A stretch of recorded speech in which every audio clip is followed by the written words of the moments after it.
The Connection Homeless Shelter continues to grow, expand, and improve. The latest addition is a small greenhouse garden, which is designed to help the shelter grow some of its own food. Some plants, consisting primarily of tomatoes, are already planted and starting to grow. Shelter Director Ron Snell says they will evaluate what grows best in the environment before looking to expand the structure. All right, Kevin Vicker on location at the Connection Homeless Shelter, where we're in the newest edition of the shelter, and that is the new greenhouse. I'm joined by Ron Snell. Ron, nice to have you with us. And just give us a little background. I mean, how did this come to be? What was the planning stages? Who came up with the idea, and how was it able to be implemented?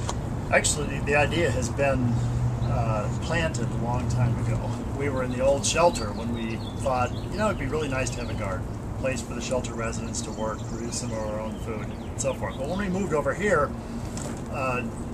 we not only built the shelter, but then we started thinking what kinds of things could we add to this that would make it, that would enhance the facility in the campus. And we had the land here available, so our case manager and I started thinking about doing the high tunnel, the greenhouse.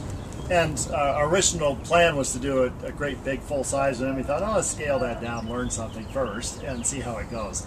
So that's the result, and we got some sponsorships and funding for the greenhouse, so it was paid for. And we built it ourselves. We built bent the frames ourselves and did all the work here, so it actually turned out to be very economical. Oh, very nice. And then obviously we've just kind of got things started because this is so new, but what do we have growing here? Well, the primary emphasis was on dollar per square foot, and so we've been consulting with the Extension Department, with David down there, and just thinking what produces the maximum amount of revenue and produce per square foot of space. Well, that turns out most easily and naturally to be tomatoes at this point. So we put our outer lines are tomatoes of different varieties. We have some cherry tomatoes and some larger tomatoes, different kinds. And then the middle row, we wanted to do a little experimenting. So there's some tomatoes, there's some different kinds of peppers, hot peppers, salad peppers, that kind of thing, and some beans, and then a little bit of cucumbers over here. So what we're going to learn this time is all about heat and humidity and watering and what things seem to thrive in this kind of an environment.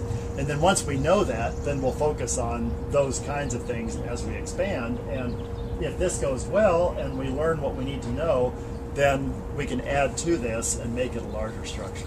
Very nice. Well, Ron, it's very impressive what you guys have done here, and as you said, there's plans to expand, which is exciting as well, so we thank you for taking a couple minutes to talk to us today. Well, I got to tell you, it's just a matter of now wait and see, because we've done our part. We did the rototilling, we did the planting, we're doing the watering, and you just kind of want to, you know, see tomatoes now. So, yeah, so thanks for your interest and thanks for coming out. Absolutely. Kevin Vicker on location.